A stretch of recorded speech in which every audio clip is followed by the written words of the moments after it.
નમસ્કાર મિત્રો, ગુજ્જુ માહિતી યુટ્યુબ ચેનલમાં તમારું સ્વાગત છે। આજે તારીખ 25 મે 2024 આજના હવામાનના નવીનતમ સમાચાર જાણીશું। ખેડૂતો માટે વરસાદને લઈ સારા સમાચાર। જૂનાગઢમાં મળેલ સંમેલનમાં આગાહીકારોએ વરસાદનો વર્તારો કરાયો છે અને ખેડૂતો માટે સારા સમાચાર આવ્યા છે વગેરે માહિતી વિસ્તારમાં જાણીશું। તો જે મિત્રો નવા હોય તેઓ ચેનલને સબસ્ક્રાઇબ કરી લે જેથી તમને દરરોજના હવામાન સમાચાર મળી રહે।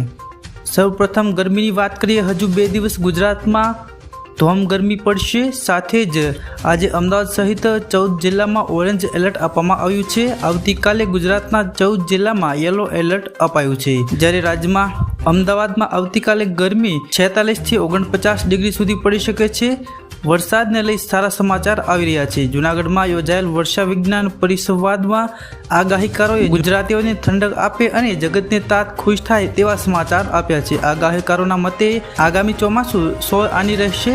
સામાન્ય રીતે 100 આની વર્ષને પૂર્ણ વર્ષ કહેવામાં આવે છે। 12 આની વર્ષને મધ્યમ કહેવામાં આવે છે। પૂર્ણ વર્ષ હોવાથી 55 થી 60 ઇંચ વરસાદ પડી શકે છે। આગાહીકાર વંથલીના રમણીકભાઈ વાંઝમાએ કહ્યું હતું કે આ વખતનું ચોમાસું વરસાદ બાબતે ખેડૂતો માટે લાભકારી છે। 15 જૂનથી વાવણી લાયક વરસાદ શરૂ થશે। મગફળી, ચણા, ઘઉં, મરચાં જેવી લાલ જણસનું ઉત્પાદન વધશે અને આ વખતે તીડનું આક્રમણ પણ રહેશે તેવી શક્યતા દર્શાવી છે। ટૂંકમાં કહીએ તો આ વર્ષે ખેડૂતોનું છે। હવામાન ખાતાનું જાણીએ તો બંગાળની ખાડી પરનું ડીપ ડિપ્રેશન શનિવાર સાંજ સુધીમાં ચક્રવાતથી વાવાઝોડામાં ફેરવાશે અને 16મી રાત્રે પશ્ચિમ બંગાળ અને બાંગ્લાદેશના દરિયાકાંઠાના વિસ્તારોમાં આ વાવાઝોડું ત્રાટકી શકે છે। બંગાળની ખાડીમાં સર્જાયેલ ચક્રવાત તોફાન 110 થી 120 કિલોમીટર પ્રતિ કલાકની ઝડપે લેન્ડફોલ કરી શકે છે, તો તે 135 કિલોમીટર પ્રતિ કલાકની ઝડપે પહોંચી શકે છે। પશ્ચિમ બંગાળ અને ઉત્તર ઓડિશાના દરિયાકાંઠાના વિસ્તારોમાં 26 અને 27 મેના રોજ અત્યંત ભારે વરસાદની ચેતવણી જારી કરી છે। આ સિવાય પૂર્વોત્તર ભારતના કેટલાક ભાગોમાં 27-28 મેના રોજ ભારે વરસાદ પડી શકે છે। વાવાઝોડાના આગમન સમયે દરિયામાં 1.5 મીટર ઊંચા મોજા ઉછળવાની સંભાવના છે, જે દરિયાકાંઠાના પશ્ચિમ બંગાળ અને બાંગ્લાદેશના નીચાણવાળા વિસ્તારોને ડૂબી શકે છે।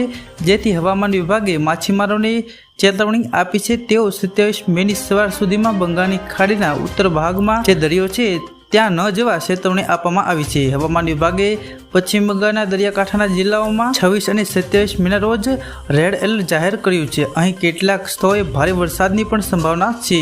તે જ સમયે જોઈએ તો ઉત્તર પશ્ચિમ ભારત, મધ્યપ્રદેશ જેવા વિસ્તારોમાં ગરમીનું મોજું ચાલી રહ્યું છે। તે જ સમયે આગામી 4 થી 5 દિવસ દરમિયાન પશ્ચિમ હિમાચલ પ્રદેશ, વિદર્ભ, છત્તીસગઢમાં ગરમીની લહેર આવવાની સંભાવના છે। ચોમાસાની વાત કરીએ તો હવામાન વિભાગે સારા સમાચાર આપતા કહ્યું છે કે દક્ષિણ પશ્ચિમ ચોમાસું દક્ષિણ પૂર્વ બંગાળની ખાડીના બાકીના ભાગોમાં આગળ વધ્યું છે।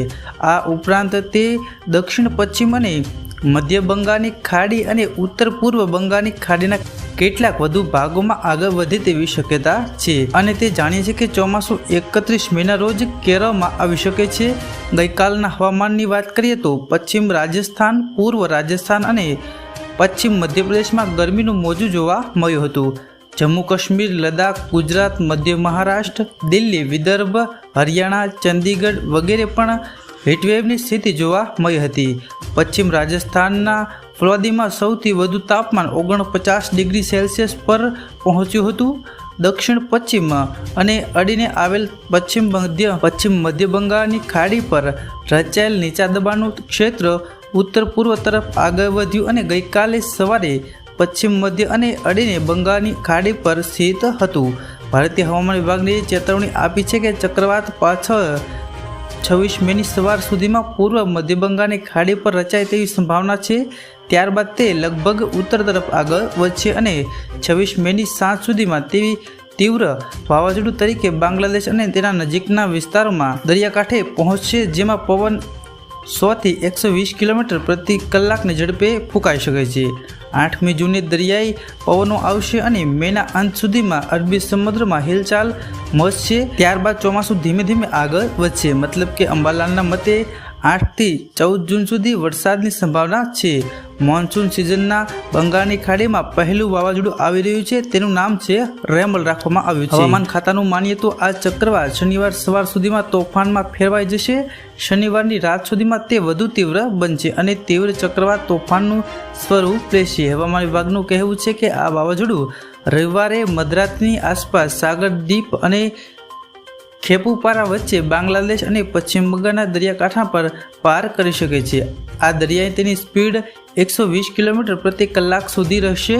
વાવાઝોડાની અસર સમયે બંગાળ અને બાંગ્લાદેશના દરિયાકાંઠાના વિસ્તારોમાં 1.5 મીટર ઊંચા મોજા પણ ઉછળી શકે છે।